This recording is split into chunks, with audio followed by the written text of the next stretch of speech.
if somebody decides to go on a diet, they're like, well, I really need to lose a few pounds, but it's not imperative that they do. So people would ask me, I'm like, well, I got a choice. I can either do it or I can die. Welcome to the Think and Grow Well Show. If you allow your doctor, your insurance, or your Uncle Sam to define healthy, or you blame someone else for the way you feel, or you seek the fountain of youth in a prescription bottle, at a needle tip, or along the scalpel's edge, then be advised. You are about to be offended. You should probably leave now.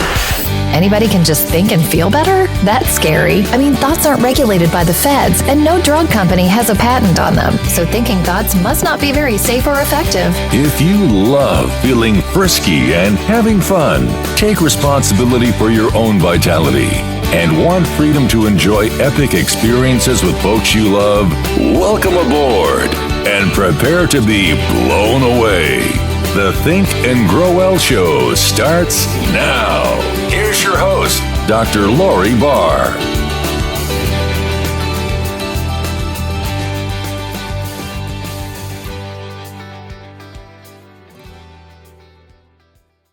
Hey, it's Dr. Lori Barr here. I'm so excited today because we have a very special guest. Let me ask you a question.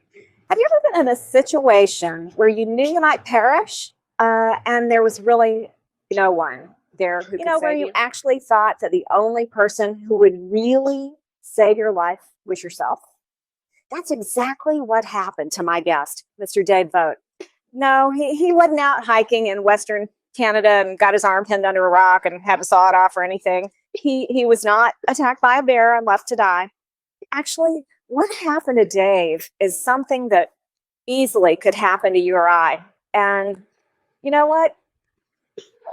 I'm so happy that he is here to share that experience with us. Can you guess what that death threat came from and what he had to do to overcome it to save his own life? Today's guest.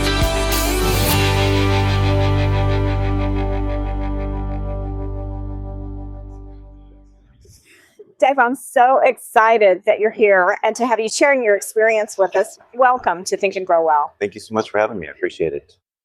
So my guest today is Mr. Dave Vogt. He's a serial entrepreneur who's crossed many business paths in his career. He cut his teeth in the automotive industry as the owner of Dave's Pit Stop, an auto repair shop in small town Welland, Ontario. This is where he met Stephanie Schaefer in 2003 when Dave helped Steph find a car, and the two of them had been inseparable ever since. By 2004, Dave and Steph took on their first house flipping work. It was crazy hours, right? It was nuts. I mean, did you really know what you were getting into? No, I was working at the shop and doing that at the same time. So. Oh my goodness, 2 feet in two different. Yeah. Mm-hmm. Yeah, that's always interesting. So you learned a lot of new skills, right? And you're having a lot of fun. Oh, it was amazing. Deeply in love with your life partner. Oh, it's amazing. And there's nothing like that feeling. Now both Dave and Steph have transitioned to full-time realtors in the Niagara region of Ontario. Talk about beautiful. Yeah. Ontario, Canada, Niagara Falls. And, they get to work together every day as the Dave and Steph real estate team. And they take their house flipping experience, marketing skills, and investing experience to their clients as two of Niagara's trusted real estate advisors. Now, Dave and I are mastermind partners. And, when we last got together to assist each other, and that's actually what we're doing right now, in scaling our businesses to the next level, he agreed to share some insights about what happened to him that has really assisted him since he had his death threat. So I am going to have Dave tell you about his death threat right now. Yeah, in 2016, I was diagnosed with lung cancer right around my birthday. It was a wonderful birthday present. Went in and got an x-ray done and found out that I had stage 3 lung cancer. So what caused you to get the x-ray? My mom had a stroke probably about 8 months prior to my diagnosis. And shortly after that, I got sick with a chest cold that did not go away. And after about 2 months of fighting it, I finally kicked it.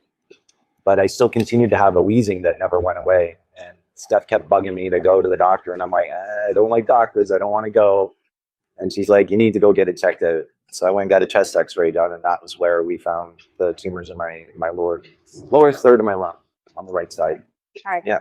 So a mass was found on a chest x-ray. Yes. I mean, and that right there, I mean, it's just a life-changing experience. It's almost unbelievable. It's crazy. Like, I was like, me being who I am, I'm kind of take life by the horns, right? I'm like, I looked at the doc, I'm like, okay, so what do we do about this? And then I looked over at Steph, and I was like, oh, wait a minute, this is a big deal.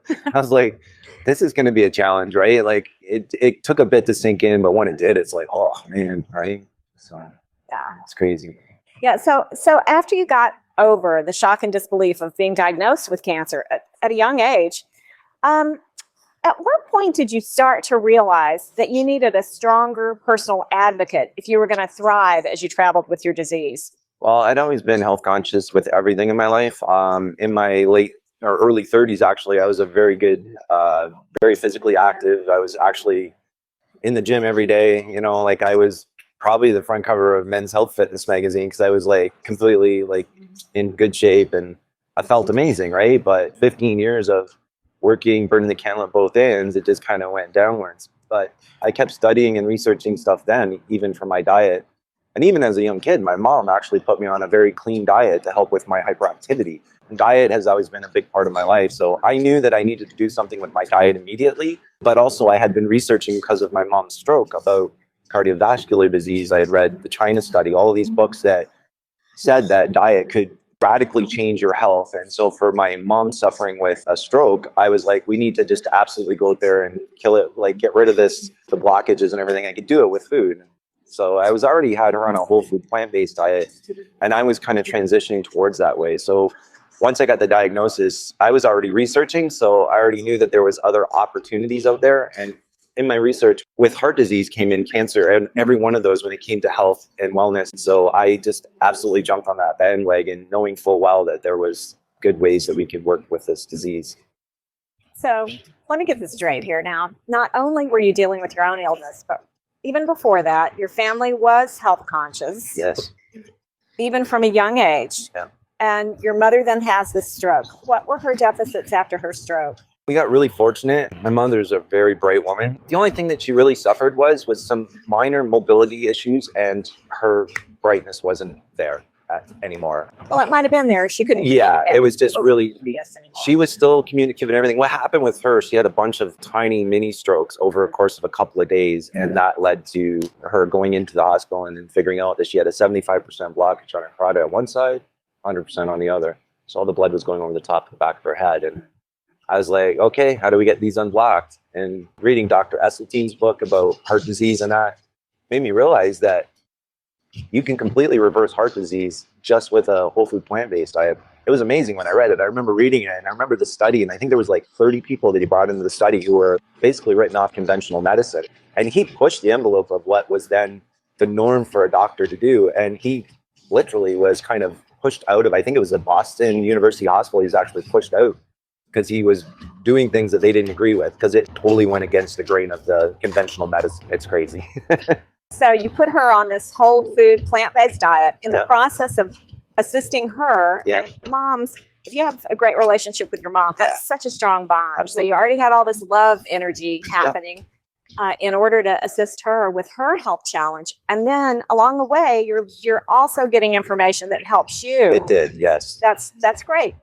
There had to be some point where you started to realize that you actually knew more than your medical team that was assisting you, at least around nutrition. Yes. Oh, for sure. What did that feel like? What did you... It was frustrating, actually, because they never ever discussed nutrition. When I first got diagnosed, they told me that I wasn't a candidate for radiation and chemotherapy in the beginning, and that I couldn't do surgery. And not that I would have done either one of them, knowing my knowledge at that point about cancer and the people who have survived cancer. Cancer's been in my family going back. My grandfather had lung cancer. He suffered greatly, going through radiation and chemo. And I remember as, I think, a 12 or 14-year-old kid, him saying, if you get a diagnosis of lung cancer, don't do the radiation and the chemo because it's hell. Like, he spent a year in the hospital. I mean, we've come a long way with technologies. The radiation is much more targeted now. The chemotherapies that they have are so much better. But at the end of the day, they're still very toxic to your system and your body. And There are a few exceptions. I wouldn't tell anybody to say no altogether. It depends very greatly on your situation. Every type of cancer is different. And that's a big part of what I tell people when I'm speaking to them about this, is that yes, diet is exponentially beneficial to your health, whether you're a sufferer of cancer or otherwise. Just in general, lifestyle is eating good is important, but let food be thy medicine is such a big thing. And to watch my mom like go through all of that, and actually she was diabetic. She's no longer diabetic. She lost weight. She feels amazing. Most stroke patients usually stroke out again within a year. She's going on 3 years now, almost 4 years now, completely stroke free. So obviously you decided to use Dr. Google and it totally worked to your Yep. advantage. Despite them telling me not to. How did you plug yourself into places? Because there's good information and bad information on the internet. So how did you plug yourself into reliable places that you felt you could trust to then take that information back to your doctor and say, hey, look, I know you want to do this, but look, I've got all this evidence and this is credible evidence. Yeah. How did you do that?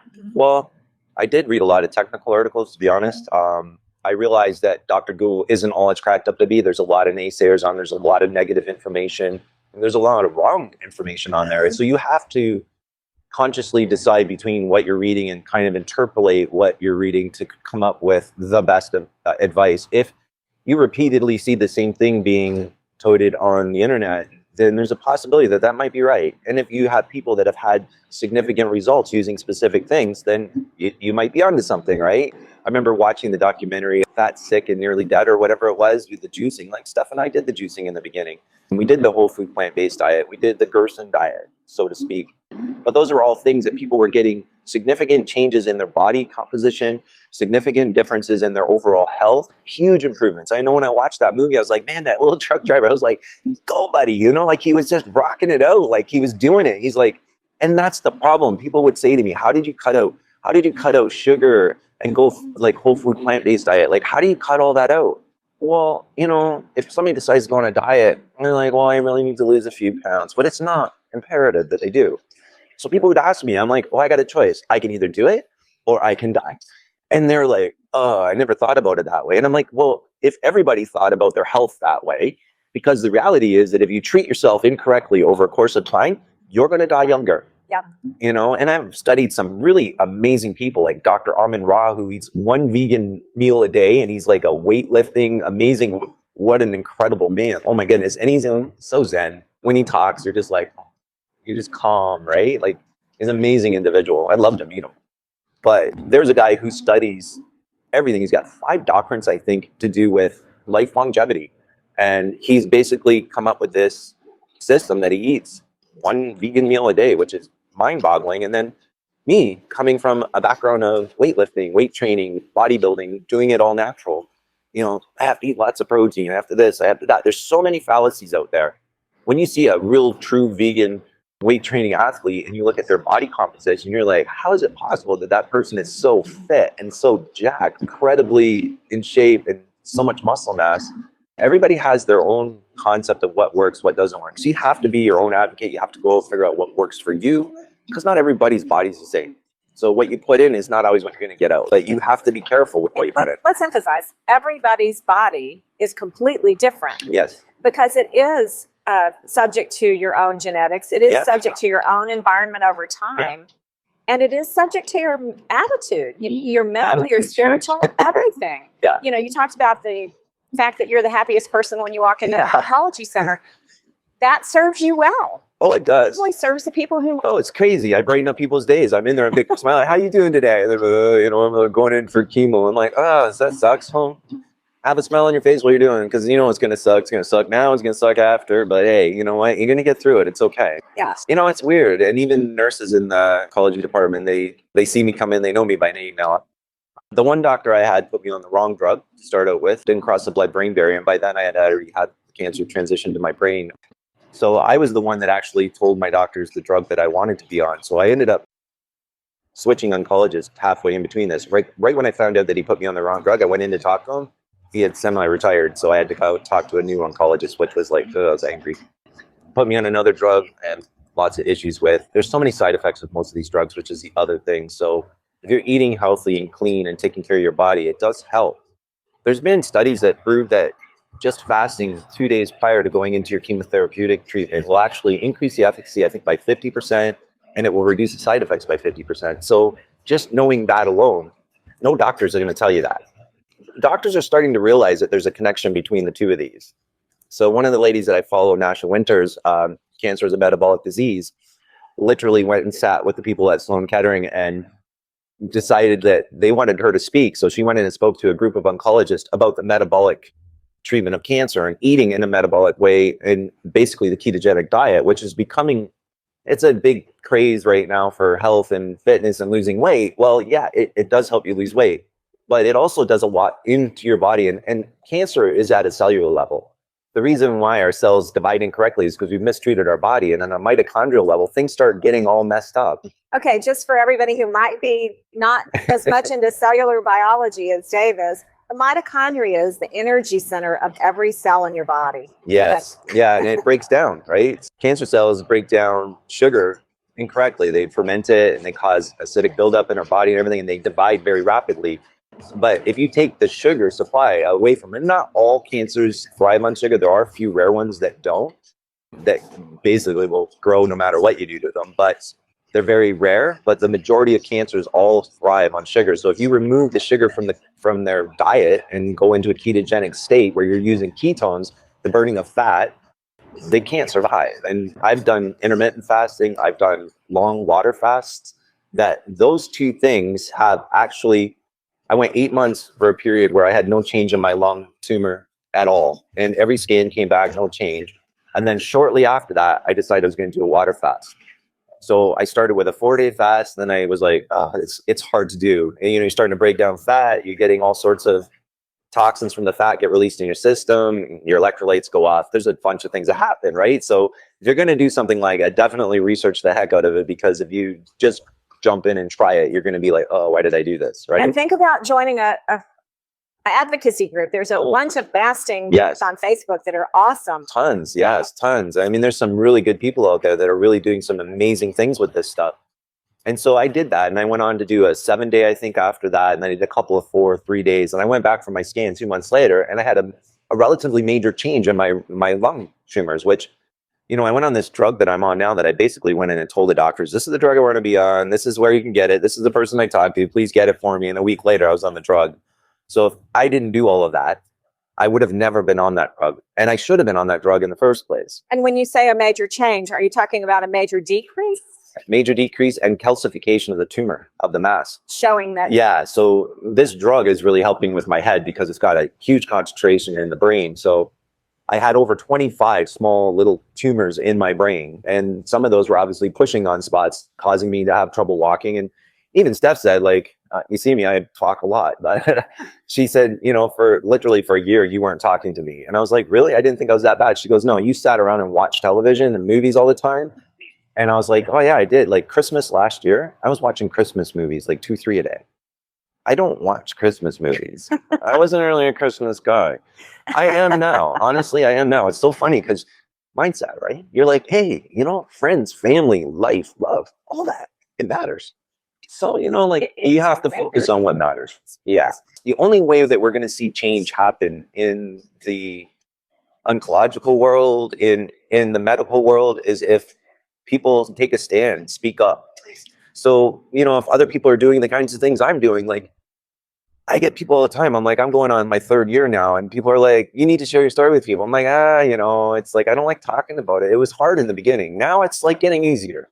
But it's like, if I don't share this with people, then people don't learn what I did. I spoke with a woman the other day, and she was like, you need to tell as many people as you can, because I have friends that are suffering from cancer too. And I'm going to go talk to them about this. This is amazing. What you've done is incredible. And I don't think it that way because I live it every day. But the reality is that the changes that I've made in my body, the fact that I'm still here 3 years later and I'm doing very well. My good friend Jay, the other day I was talking to him and I said, when I had cancer, and he looked at me, he said, you just said when you had cancer. I said, yeah, I don't feel like I have cancer anymore. And so that's a mindset too, because I'm going through every day, living it in the present moment, just being myself, having fun, enjoying life.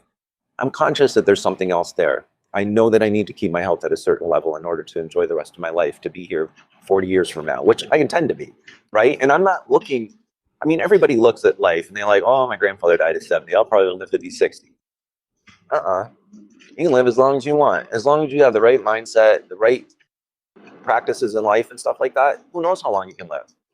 Don't shorten your life up because you think that your grandfather died at whatever age, or don't think that I'm going to get cancer because this person had cancer. Are we genetically disposed to certain cancer? Sure.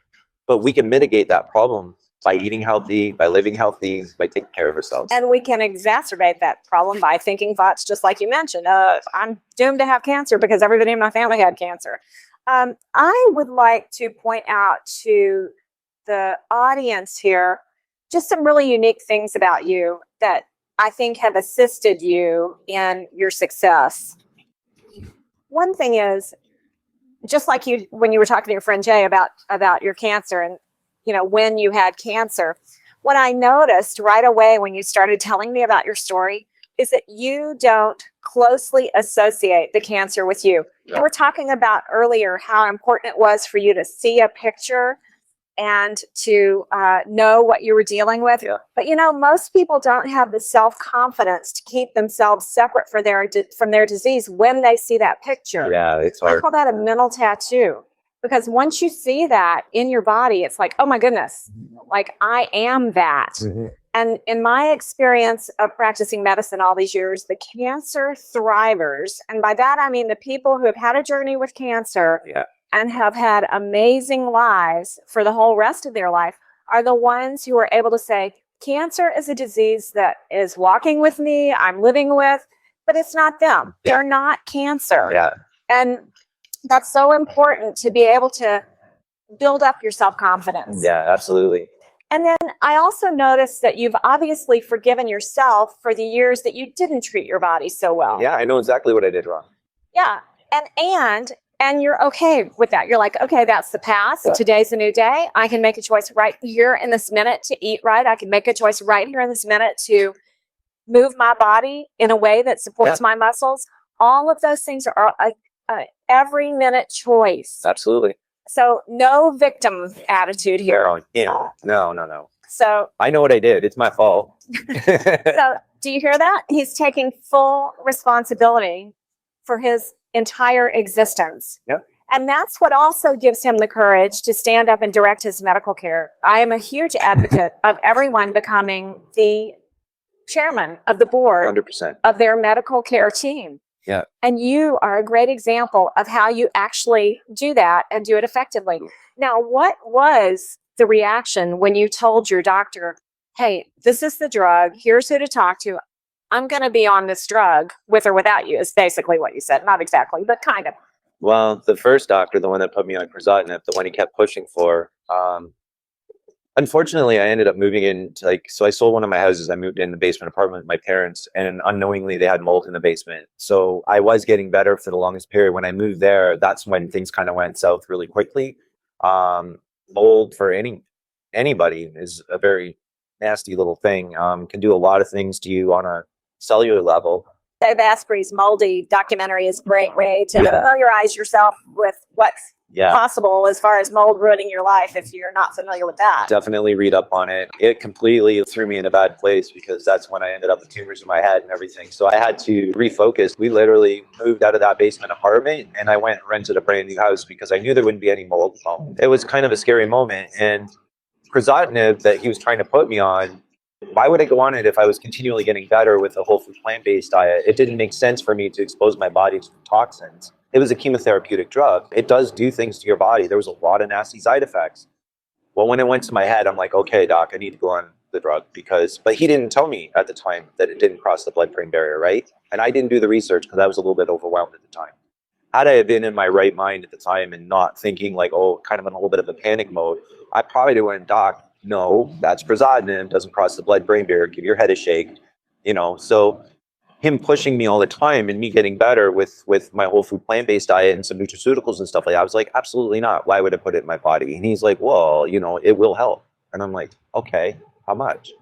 Well, you are getting a little better, but you seem to have the disease at a standstill. And I'm like, yeah, I said, do you think I really need it? He's like, well, I'm going to suggest it to you. It's my obligation as a doctor to suggest it to you. I said, well, it's my obligation as your patient to say, no, thank you. And he was kind of like giggled about it a little bit, but you could tell he was mad at me, right? And he's like, well, they made me put my list of nutraceuticals together.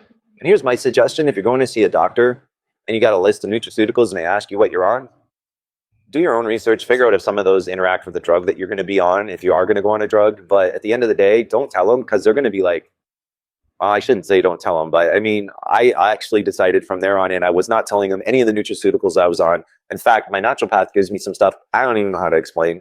They're like probiotics and stuff that she gives me that really help with getting rid of all the bad bacteria in my system, help keep my immune system at a higher level. So there's some high level stuff that you can do if you're working with the right people and implement them into your life. It's diet, lifestyle, it's nutraceuticals are a big part of my wellness, and working closely with a really good naturopath, and not just one that's out there for a buck. Somebody who really cares about you, who understands Chinese medicine and all the other avenues, nutraceuticals and naturopathic medicine. There are so many areas. It's like, it's a rabbit hole. I mean, you can go down it. But what you need to do, and it's like our next level business, you need to pick the top 3 things that are really going to help you get to where you want to be. And if you want to get well, there are some key things: nutraceuticals, diet, nutrition, exercise. Those are huge. And researching the heck out of stuff. Because if you're doing those 3 things, then you can go in confidently to your doctor, to your medical care practitioner, and say, listen, this is what I've learned. Let's bounce some ideas off here. When it comes to nutrition, you're not going to get any idea bouncing. You're just going to get the cold blank stare. And what I've found is helpful in my family's care, because we're a big nutraceutical family. And what I found is, if I make the list of the medicines, we use an Excel spreadsheet for medicines. One of my family members is on 30 medicines and nutraceuticals. Okay. And is doing great at an advanced age. So really proud of that person and love them to death. Yes. And if we put down the name of the compound, the generic name, like turmeric, for example. Yes. And what it's for, how it helps. Like, does it help with wound healing? Does it help with blood flow? Yes. And put it in very simple terms. Yep. Then it at least lets us start the conversation with the doctor. And then sometimes the doctor will say, well, where'd that come from? You know, because since I'm a doctor, if I'm there, sometimes, you know, I get a little more cred. Not often, but sometimes. Yeah. And I'll say, well, hey, here's the data. If you'd like to read it, I'm happy to send you to the data. I mean, just to go back to nutrition, like my mom, she was diabetic, had a stroke. Within 6 months, she was no longer any of her diabetic medication. She's feeling amazing. And now we're 4 years out with no stroke reoccurrence. I kind of have to be the adult in the equation sometimes, a reminder not to eat certain things. But at the end of the day, she's doing very well. And yeah, she struggles a little bit with her mental acuity and stuff like that. But it's tough. So I think you may have already covered it, but I want to ask a question directly just in case. What is the one big mistake that you would not want anybody else who has a cancer diagnosis to make? Don't just agree with everything the doctor says. Do your research before you agree to any procedure. The drug alectinib that I'm on right now, it works very, very well for my type of lung cancer. The results have been incredible. I'm looking at it from a standpoint of I can knock down the tumor masses, the load in my body, so that my body can easily fight the disease. So I'm trying to get my body back to a neutral position again, right? So that's why I look at it a metabolic disease, right? I'm using these medications to eliminate most of the bad guys, so the good guys can kind of take over. And I'm working very diligently to establish a good cellular workings within my body, right? So to give the good guys a fighting chance, the good cells in your body, your whole immune system, a fighting chance to do what they do best, what they were designed to do. 100%. There's always more to explore at thinkandgrowwell.com. Go to thinkandgrowwell.com and join the community.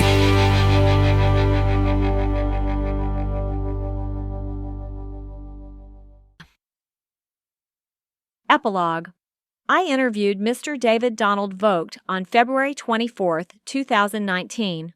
David passed on November 2, 2020, over 4.5 years after his initial diagnosis of stage 3 lung cancer.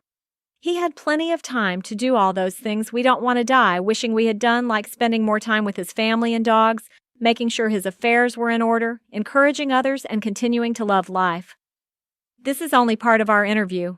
David had some great suggestions for doctors that I've published in an episode of the Doctor's Mentor Show. You can find our entire uncut interview inside the Think and Grow Well community if you want to hear it. Go to thinkandgrowwell.com to join us. Your next steps.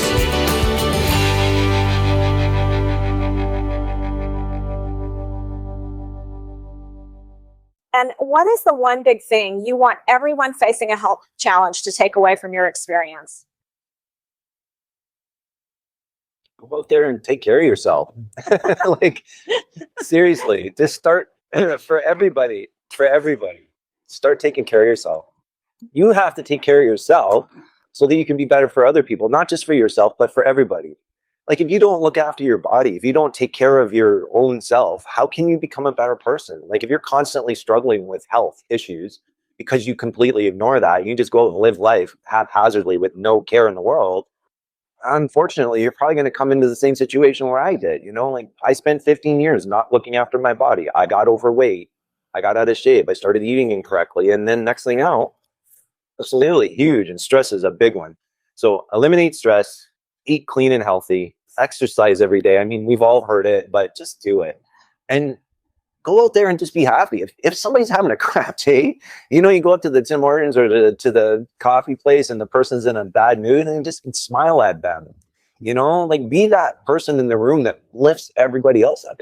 You don't do that. Like, it doesn't help you any to be like miserable and grumpy every day, because that's not going to get you anywhere in life, right? And that may be what contributed to getting you in the situation you're in. It's true. It's true. You have a choice in life. You have a choice to be miserable and unhappy, or you can choose to be happy.